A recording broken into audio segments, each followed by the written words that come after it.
Bienvenue à toutes et à tous, c'est Sébastien Bruno-Durand, le créateur du podcast indépendant Parlons de votre mental. Après une première saison avec 20 épisodes, avec des invités issus d'univers très variés, je repars à la rencontre d'incroyables personnalités qui, je l'espère, vous inspireront dans votre quotidien et viendront booster vos ressources psychologiques pour être performants dans vos réalisations personnelles, professionnelles, sportives et vous aideront à être bien dans vos baskets. Nos invités se livreront cette saison à un portrait chinois, parleront des actualités et projets qui les animent et des qualités mentales qu'ils utilisent depuis des années. Soft skills, confiance en soi, motivation, gestion des émotions, gestion des échecs, ainsi que leur capacité à rebondir pour toujours aller plus haut, plus loin, en étant toujours positif. Excellente écoute à toutes et à tous et découvrons avec plaisir notre invité du jour.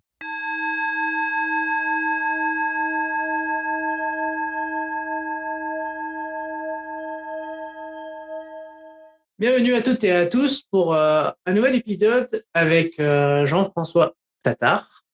Et c'est un épisode un petit peu particulier, c'est un petit peu un bonus. On avait eu l'occasion de recueillir et de parler de mental avec Jean-François il y a quelques mois. Il m'est venu l'idée, là, en voyant un post à la sortie du marathon de New York, de me dire que ça serait sympa de le faire revenir pour qu'il nous parle de son expérience du marathon de New York. Salut Jean-François. Salut Sébastien, merci de m'inviter, c'est super sympa. Je suis content de voir que tu m'as pas oublié parce que moi, en tous les cas, je t'oublie pas, j'écoute chacun de tes podcasts aussi régulièrement qu'un nouveau sort. Donc, ça me touche beaucoup que tu m'invites à nouveau. Bah écoute, moi ça me fait très plaisir. Tu viens de vivre une belle expérience, le marathon de New York. Est-ce que c'est la première fois que tu le faisais ou tu l'avais déjà fait auparavant? C'est la première fois et pour te dire vrai, c'était un peu le rêve d'un petit garçon qui sommeille encore en moi. Ça fait depuis que je connais la course à pied que j'ai envie de courir au moins une fois dans ma vie. C'est cet événement assez incroyable. Et donc, non, c'était la première fois. Bon, bah super. Bah du coup, l'idée c'est de venir un petit peu parler de cette expérience que tu as vécue, d'aller l'introspecter un petit peu sur le plan mental et nous dire un petit peu comment tu l'as vécu ce moment, cette course. Faudrait découper l'événement en plusieurs étapes. J'ai un peu tout vécu, les émotions possibles. Bon, je sais plus si la fois dernière on avait parlé de la courbe de deuil, mais je pense que j'ai vécu à peu près toutes les émotions possibles dans cet événement. J'avais des ambitions au départ chronométriques, même si mon état de santé ou mon état physique ne me permet pas d'aspirer aux performances que j'ai pu faire par le passé. Mais en tout cas, j'espérais quand même un chrono meilleur que celui que j'ai obtenu. Néanmoins, la réalité, c'est que c'était pas possible pour plusieurs raisons. Un, c'est que j'étais pas en condition et que c'était difficile de le nier. À cela se rajoutaient des conditions climatiques assez exceptionnelles pour un automne aux États-Unis. Il faut savoir qu'en règle générale, à cette période de l'année, on pense plutôt à se couvrir et à trouver les meilleurs équipements pour pas avoir froid. Là, c'était exactement l'inverse. On cherchait à se déshabiller le plus possible. On avait 80% de taux d'humidité avec une température qui frôlait les 25 degrés à l'heure du départ. Donc, pas du tout habituel. Et donc, j'ai bien vu que ça allait pas tenir longtemps le rythme que j'étais en train de m'imposer et qu'il allait falloir revoir un petit peu les ambitions. Et si je voulais garder un bon souvenir, souffrir le moins possible pour profiter davantage de l'expérience et puis en construire un souvenir inoubliable. Donc dans un premier temps, j'ai souffert quelques instants et puis dans un second temps, une fois que j'ai accepté ou que j'ai fait le deuil du chrono, trouver le meilleur moyen de s'accomplir et comment se créer le meilleur souvenir possible. Donc voilà un petit peu comment j'ai vécu l'événement et je dois dire que je suis assez fier de cette réaction. D'autant plus qu'elle s'est fait rapidement et qui m'a permis véritablement de profiter de l'événement, profiter de l'expérience, profiter de tous les habitants de New York qui nous ont galvanisés par cette énergie incroyable qu'on retrouve, je crois, nulle part ailleurs. Est-ce que cette expérience, elle t'a fait revisiter la définition que tu nous avais donnée du mot mental? Ouais, carrément. Ouais, et c'est marrant que tu m'en parles, mais effectivement, il y a une forme de stabilité. Le mental, en fait, on pense toujours à quelque chose de dur, de drastique, etc. Mais le mental, c'est aussi trouver le juste équilibre entre son intellect et ses émotions. Et, euh, et, et des fois, ce trop plein d'émotions, comment on le gère, comment on le contrebalance par des choses qui sont beaucoup plus rationnelles. Quelles sont les conditions d'entrée, quelles sont les conditions de sortie, de bien faire attention. Et alors, autre paramètre, faut tenir compte, c'est qu'on est en plein effort et que c'est parfois difficile de bien réfléchir. On est en pleine action. Et là, ouais, c'est le mental, je crois, de trouver les bonnes raisons, de trouver cette capacité à faire les bons choix, à se projeter en mesurant les risques ou les bénéfices de ce qu'on est en train de faire, en se disant, OK, j'ai pas beaucoup de temps pour bien réfléchir. Donc là, je crois que le mental, il joue beaucoup, ouais. Et justement, du coup, ton mental, pour préparer cette épreuve, qu'est-ce que tu as mis en place pour pouvoir pour optimiser, du coup, ta préparation mentale? Alors, il y a beaucoup de choses. La première, c'est de tenir compte de l'état physique dans lequel on est. On a beau avoir un super mental, de faire preuve, comme disait Émile Coué, d'autosuggestion consciente. Quand le physique ne va pas, on va pas aller bien loin. Donc, il faut tenir compte de ce qu'on a à l'instant T. Qu'est-ce qui fait qu'on va réussir et qu'est-ce qui fait aussi qu'on pourrait ne pas réussir. Faut vraiment en tenir compte. Faut vraiment faire un inventaire aussi des ressources à notre disposition à ce moment précis. Être humble, c'est une bonne école hein, là, pour s'appuyer le sport en général pour l'humilité, puis ranger un petit peu son orgueil aussi dans sa poche parce que juste pour la petite histoire, je suis à 1 heure de mon record. Donc forcément, je vais devoir des comptes à certaines personnes, je vais devoir des comptes à mes enfants déjà pour commencer, qui vont me dire mais comment tu peux avoir le sourire en ayant couru 1 heure moins vite que ce qui constitue ton record. Et donc faut aussi s'y préparer. Faut se dire que la performance en soi, c'est pas forcément toujours le meilleur moyen d'accomplissement. On a été éduqué là-dedans, c'est pas simple à comprendre. Donc, tu t'y prépares et tu t'y prépares suffisamment à l'avance parce que tu as établi tellement de réflexes avec le temps que c'est des choses qui ne sont pas naturelles pour un sportif qui, pendant longtemps, a aspiré à des niveaux de performance. Donc, tu t'y prépares. Est-ce que tu as des outils spécifiques que tu as pu utiliser pour te préparer? Ouais, toujours un petit peu la même chose. On avait parlé, je sais pas si tu te souviens, Sébastien, de projection mentale. Et en fait, dans cette projection, je me projette vers l'état dans lequel je veux être, mais l'état émotionnel que je voulais absolument au travers de cette expérience, c'était de finir avec le sourire, me construire un souvenir qui allait rester gravé dans ma mémoire et quelque chose de suffisamment comment bon et plaisant pour que ce soit un bon souvenir. Donc c'est toujours assez difficile d'associer le plaisir et la difficulté. Donc il y a un moment donné, tu te projettes en te disant, OK, dans quel état je veux être à l'arrivée du marathon? Est-ce que je veux finir à 4 pattes ou dans une civière? Est-ce que je veux avoir du mal à bien apprécier parce que je suis en hypoglycémie, parce que j'ai très mal quelque part, et notamment là où j'ai une tendinite? Est-ce que voilà, et à ça, ma réponse était non. Je veux vraiment le finir avec le smile et je veux vraiment être heureux, profiter au maximum de toute cette énergie que nous offrent tous les New-Yorkers dans la rue. Il y a 5 millions de personnes, il n'y a aucun marathon au monde où il y a autant de spectateurs qui nous offrent leur énergie comme ça gratuitement. J'ai assisté à des scènes qui sont complètement incroyables. Quand on voit des mamans juives qui préparent des gâteaux, qui leur donnent qui les donnent à leurs enfants, qui dressent une table sur le bord de la route et qui nous offrent des gâteaux en échange d'un sourire ou d'une frappe dans la main.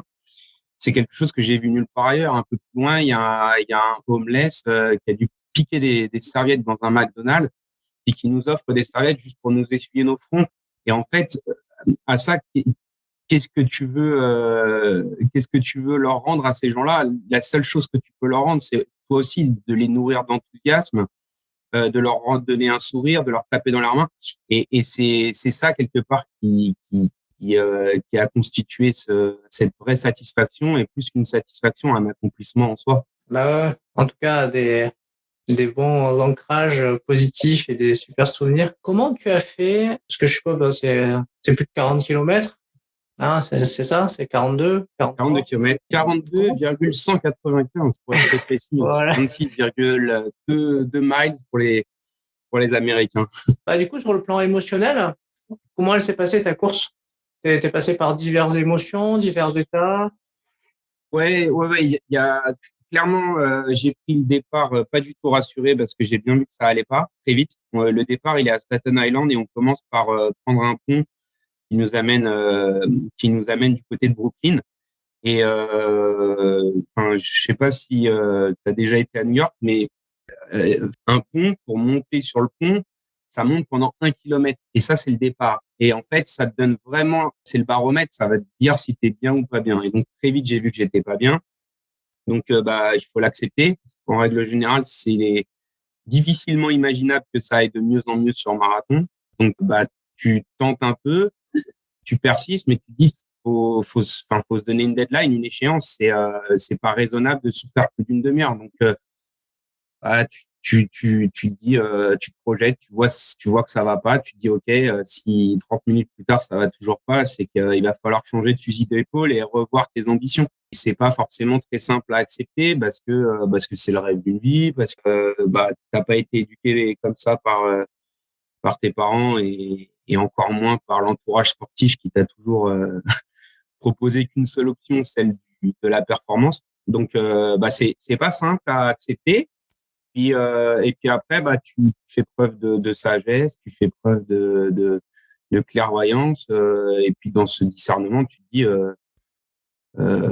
non, construis-toi un souvenir, prends soin de ce souvenir. C'est quelque chose que tu revivras peut-être jamais. Prends-en soin, apprécie, prends l'énergie là, cette énergie galvanisante que nous offrent les supporters dans la rue, que même tu sens autour de toi qu'il y a une énergie qui est difficilement descriptible parce que tu la retrouves nulle part ailleurs, et c'est quelque chose que tu dois, ça serait dommage de s'en passer. Donc assez rapidement finalement, j'accepte, je suis pas triste longtemps finalement, pas ça a été assez vite. Il y a aussi peut-être une question d'expérience où à force d'évoluer d'échec en échec et sans jamais perdre son enthousiasme. C'était une des citations de Churchill. On n'oublie pas les 52 citations par an. Et tu te rends compte que ça aussi, c'est une victoire de se dire, quelque part, c'est un échec, ou pour la majorité des gens, ça serait vécu comme un échec. Tu arrives à garder ton enthousiasme, c'est plutôt une satisfaction. C'est peut-être ça, en fait, le vrai succès. Et puis, tu emmènes ça jusqu'à l'arrivée. Et puis, en fait, tu te rends compte qu'il reste que 2 kilomètres et tu te dis, mais mince, je veux profiter, en fait. Ça veut dire que ça s'est bien passé. Il reste 2 kilomètres et t'as pas envie que ça se termine. T'as envie de faire durer le moment. Tu prends ton temps pour finir. Tu tapes dans les mains. C'était pas ce que j'avais envisagé. Donc, je me suis fait un peu surprendre aussi par cet état émotionnel qui était un état rare dans lequel tu te retrouves pas souvent. Et au niveau de la concentration, c'est fluctuant ou pas? C'est-à-dire, est-ce que c'est 42 kilomètres, on arrive à être focus, où tu rentres, tu sors? Non, là, pour le coup, je crois qu'en fait, je l'ai vécu très différemment d'une compétition enfin, en tout cas, pendant longtemps, j'ai vraiment été très concentré avec, tu fais attention là où tu poses tes pieds, tu fais attention à ton rythme cardiaque, tu fais attention à tes trajectoires, non, là, pour le coup, j'ai tout relâché. J'ai vraiment enlevé tous ces indicateurs qui t'aident à obtenir un résultat. Et j'ai juste pris ce qu'on avait à prendre et ce qu'on avait à m'offrir dans cette expérience. Donc, c'est vraiment particulier, c'est vraiment différent d'habitude. Je pense que j'ai jamais couru aussi relâché que cette fois-ci. Ou nous rappeler un petit peu alors si tu nous as dit que c'était un rêve, mais nous rappeler un peu tes motivations à réaliser en tout cas cette grande course à New York. Il y a plusieurs choses. Bon, déjà, comme beaucoup, je suis fan de cette ville, je suis fan des États-Unis. La première fois que je suis allé à New York, c'était en 2004. J'avais l'impression de connaître cette ville. Forcément, on a été éduqué, élevé avec des feuilletons qui, pour la plupart du temps, se passaient à New York. Donc, on a l'impression de bien connaître, on a l'impression d'avoir grandi ici, on a l'impression que c'est notre ville. Au début, je croyais que c'était que moi, mais en discutant avec les autres, j'ai l'impression que ça fait ça à tout le monde. Donc, c'est une ville qui est très particulière, dans laquelle on se sent vraiment bien chez nous. Les gens nous accueillent comme nulle part ailleurs. Et puis, ouais, c'est un peu le rêve américain. Et puis, le fait est que quand tu parles d'un marathon, tu demandes à la majorité des gens, cite-moi un marathon, ils vont te citer le marathon de New York. Et effectivement, j'ai pas été déçu. C'est bien représentatif de tout ce que j'avais pu imaginer, peut-être même au-delà de ce que j'avais imaginé. Te dire qu'on se croit, à partir du moment où tu passes le premier pont, tu es au deuxième kilomètre, et tu te retrouves, je sais pas, dans un stade un soir d'été des Jeux Olympiques avec une finale du 100 mètres, sauf que ça dure 40 kilomètres. Et ça, je l'avais imaginé, mais pas encore à ce point-là. Non, c'est vraiment une expérience excessivement intéressante et incontournable pour celui qui aime le sport. Je parle même pas de course à pied, celui qui aime le sport. C'est quelque chose à faire, je pense. Si on peut se l'offrir une fois dans sa vie, c'est à faire. Si tu devais retenir un seul moment et qui t'a vraiment marqué dans ce... Ah non, sans hésiter. Sans aucune hésitation. Je te parle, au moment où je te parle, je pourrais en pleurer. C'est quand je vois ce SDF me donner une serviette et en fait, il en donne à tout le monde. Je me suis dit, mais tout le monde est impacté, en fait. Cette solidarité, je l'ai vue nulle part ailleurs. Et donc, non, sans aucune hésitation, ce moment-là, il m'a marqué, je l'oublierai jamais. C'est quand même incroyable. Enfin, dans ma tête, il a d'autres choses à faire que d'aider des pauvres marathoniens qui sont là égoïstement juste pour s'accomplir. Et là, il offre toute sa solidarité et ça fait 2 semaines que le marathon est passé. Pour l'instant, il n'y a pas une journée où j'y ai pas pensé à ce homeless de Brooklyn. Ouais, c'est incroyable. Quelque chose qui est bien, c'est tu pourrais nous partager un petit peu les différentes pensées qui ont pu te... Tu sais, on parle souvent de pensées parades, pensées parasites, les différentes pensées qui ont pu te traverser pendant la course. Et puis après, si tu peux nous parler un petit peu de quand on franchit cette ligne d'arrivée, là, qu'est-ce qui, qu'est-ce qui se passe mentalement, comment c'est, quoi? Non, c'est sans faire un cours de management, coaching, mais on vit les étapes on vit exactement les mêmes étapes que la courbe de deuil.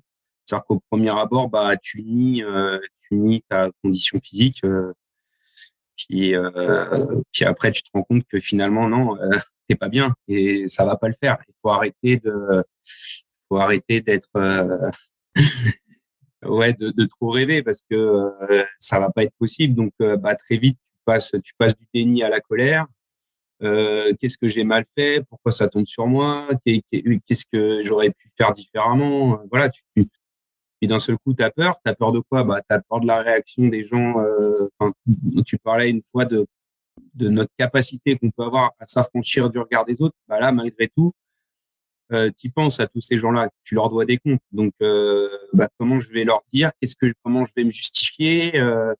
Est-ce que je peux mentir? Est-ce que je peux omettre de dire la vérité? Et non, en fait, c'est pas ça la vraie vie. Et en fait, il faut être en accord avec soi-même. Donc, ça passe aussi par un moment de tristesse où tu te dis, les années de performance, elles sont peut-être derrière moi, j'y reviendrai peut-être jamais. Et finalement, c'est là où tout se passe. C'est-à-dire que, ouais, peut-être que ça reviendra jamais, mais il y a peut-être pire encore. Il y a peut-être le fait que tu puisses plus jamais courir.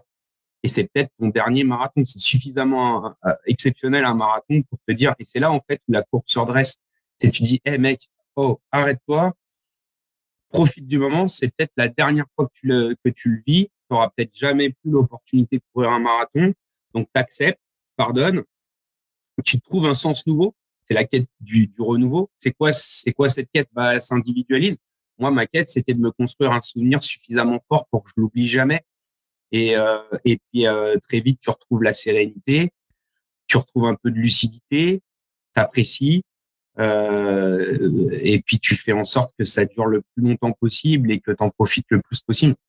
Et le premier sentiment quand j'ai fini, c'est la première fois que ça me le fait. En général, je suis content de finir un marathon parce que je suis épuisé, parce que j'ai tout donné. Et là, j'aurais bien voulu faire 2 ou 3 kilomètres de plus parce que quand tu arrives dans Central Park, c'est noir de monde et que j'avais l'impression de pas en avoir encore suffisamment profité. J'avais encore, j'en voulais plus encore. Bon. Et tes sensations avec la belle marque portée sur toi, la marque de Patrick Daniels que j'ai interviewé un petit peu grâce à toi, puis tu l'as mis en relation, la marque Aers. Ah bah c'est déjà avant la marque, moi c'est le mec. Je suis totalement fan de la personne. C'est pas souvent qu'on rencontre des gens comme ça. C'est un marathon de New York à lui tout seul, ce mec. Il est complètement exceptionnel et je suis vraiment content que on ait associé sa marque à cet événement parce qu'il y a plein il y a plein de bridges de liens à faire avec cet événement, déjà pour son positionnement, mais aussi parce que c'est une belle histoire. Il y a un vrai storytelling qui se cache derrière cette marque. Et, et en fait, pour être tout à fait honnête, c'est un peu moi qui ai poussé la porte de Patrick. Je lui ai expliqué un peu mon projet. Je lui ai dit, par contre, je suis complètement hors scope pour la performance. Il me dit, ça m'intéresse encore plus. Il me dit, en fait, parce que tu vas avoir forcément quelque chose d'autre à raconter. Et puis, on s'est amusé avec Clara, sa community manager, qui était project manager pour la communication sur cet événement. Et on s'est vraiment amusé. Et je sais pas si je leur ai donné autant que eux m'ont mis à disposition.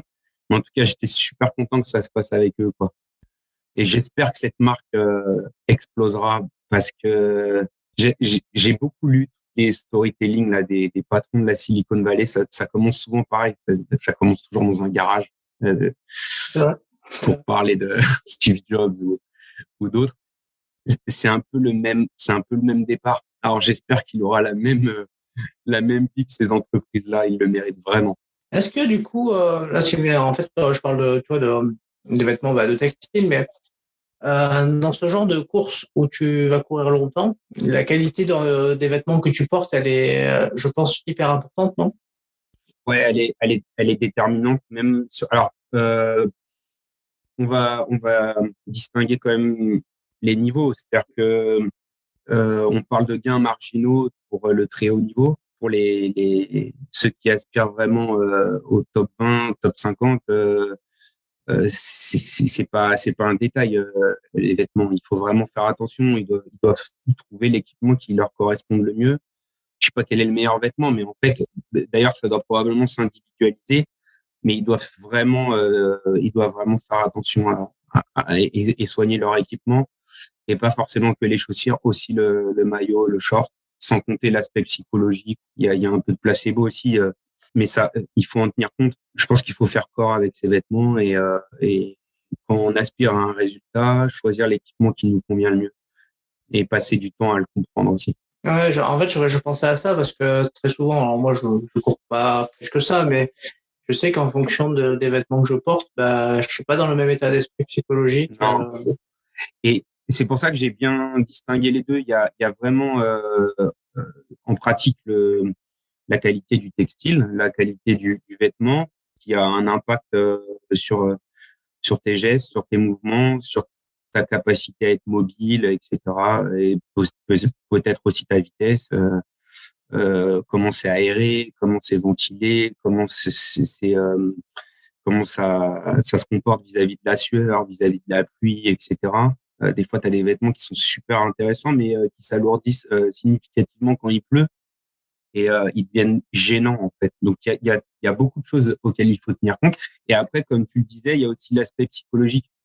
Enfin, c'est un événement qui est important. C'est pas rare que le marathonien, il achète un vêtement juste pour ce jour-là. Un peu comme une robe de mariée ou sa tenue de communiant. on y fait attention et ça participe aussi à un état d'esprit, ça participe à la psychologie et ça contribue en bout de chaîne à un résultat. Donc il y a plein d'aspects et c'est important d'en parler et c'est important aussi de le considérer. Bon, mais c'est super, ça. C'est vraiment chouette de pouvoir partager un petit peu ce que tu as vécu. Si tu devais résumer par une citation ce marathon de New York que tu as vécu, ce serait quelle citation? Il y en a plein. Il y en a plein. Moi, j'aime bien celle de Churchill quand même. Donc, le succès, c'est d'aller d'échec en échec sans jamais perdre son enthousiasme. J'ai dû me la répéter au moins 10 fois dans le marathon, si ce n'est pas plus. D'ailleurs, je suis content parce que ça se voit sur les photos. C'est la première fois de ma vie que j'achète des photos. $100, hein, les photos. Le pack photo du marathon de New York, $100. Donc, c'est la première fois de ma vie que j'achète des photos, mais aussi parce que j'ai pas fait exprès. Je me suis rendu compte que sur les 72 photos, il y en a pas une où j'ai pas le smile. Donc je trouvais que ça résumait bien la situation. Mais non, il y en a plein. Je pense qu'il faut aussi prendre soin de ses souvenirs. C'est hyper important. Et pourquoi il faut prendre soin de ses souvenirs? Parce que on n'est jamais certain de les vivre 2 fois de la même façon. Et on n'est pas certain que ça se reproduira non plus. Donc, c'est ces 2 choses-là, en fait, qui me viennent à l'esprit. Être heureux, c'est bien. Le rester, c'est mieux. Alors, allez, une petite dernière. Et puis après, je te laisserai vaquer à tes occupations. Si tu devais donner quelques conseils à des gens qui n'ont pas encore fait ce marathon et qui aimeraient envisager de le faire, tu leur dirais quoi? Alors, je ne sais pas si c'est très humble de donner des conseils pour quelqu'un qui a fait 3h29 au marathon de New York, mais je pense qu'il faut éviter de commencer par celui-ci. En fait, c'est difficile de trouver mieux que ce marathon. Je pense qu'il faut vraiment se l'offrir dans un cadre exceptionnel. Il faut bien le soigner. C'est un événement qui est très important. C'est pas certain qu'on le revive. Donc, il faut bien le positionner dans sa vie. C'est pas quelque chose qu'on fait trop prématurément. Attention à la chute aussi. C'est souvent quand on touche un peu l'Everest, derrière, difficile de voir plus haut, quoi. Donc, attention à bien le positionner, quoi. Donc, peut-être qu'il doit être représentatif d'un passage de vie où on veut marquer. C'est pas Jacques Séguéla qui disait si j'ai pas ma Rolex à 50 ans, j'ai raté ma vie. Ah oui, tu me l'avais dit. Bon, on dira à Jacques Séguéla, si j'ai pas couru New York à 50 ans, j'ai raté ma vie, on lui dira ça. Mais non, blague à part, je pense qu'il faut juste bien le positionner et se dire que c'est suffisamment exceptionnel pour tous les marathons qui suivent soient pas à la hauteur de celui-ci. Ah ouais, je comprends. Ouais, du coup, l'idée de le placer vraiment comme un événement exceptionnel, en tout cas dans sa carrière un peu sportive, amateur ou professionnelle, mais pour que ça soit bien, que ça soit un peu un Graal, quoi. C'est ça, un peu un Graal. Ok. Écoute, merci beaucoup, Jean-François. C'était vraiment un plaisir de pouvoir recueillir ton témoignage, qui constituera un petit épisode bonus qui viendra s'ajouter à la première interview qu'on avait pu faire et qui parlait de ton mental d'un point de vue plus global. Et écoute, merci beaucoup et puis du coup à très vite. Merci Sébastien, tu as bien fait de me cueillir comme ça dès le lundi. Je suis vraiment content que tu aies pensé à moi. Je loupe pas tes épisodes, donc hâte d'écouter celui-ci également. Et puis je te dis à très bientôt pour d'autres aventures. Ok. À très bientôt et puis écoute, bonne récup aussi, parce que je pense que la récup elle doit être importante à gérer. Si t'es arrivé jusque là, c'est que cet épisode t'a certainement plu. Alors, merci d'abord pour ton écoute et ta fidélité. Et pour te remercier, je t'offre un cadeau. 30 minutes de coaching avec moi pour t'aider sur le sujet que tu souhaites. Pour obtenir ton cadeau, laisse un avis et un commentaire sur Apple Podcast via iTunes et fais une copie d'écran, tu me l'envoies, je te la partage dans la foulée sur mes réseaux sociaux et je te contacte également pour que tu me parles de ton mental. Bye bye à toutes et à tous, on se retrouve très prochainement pour un prochain épisode.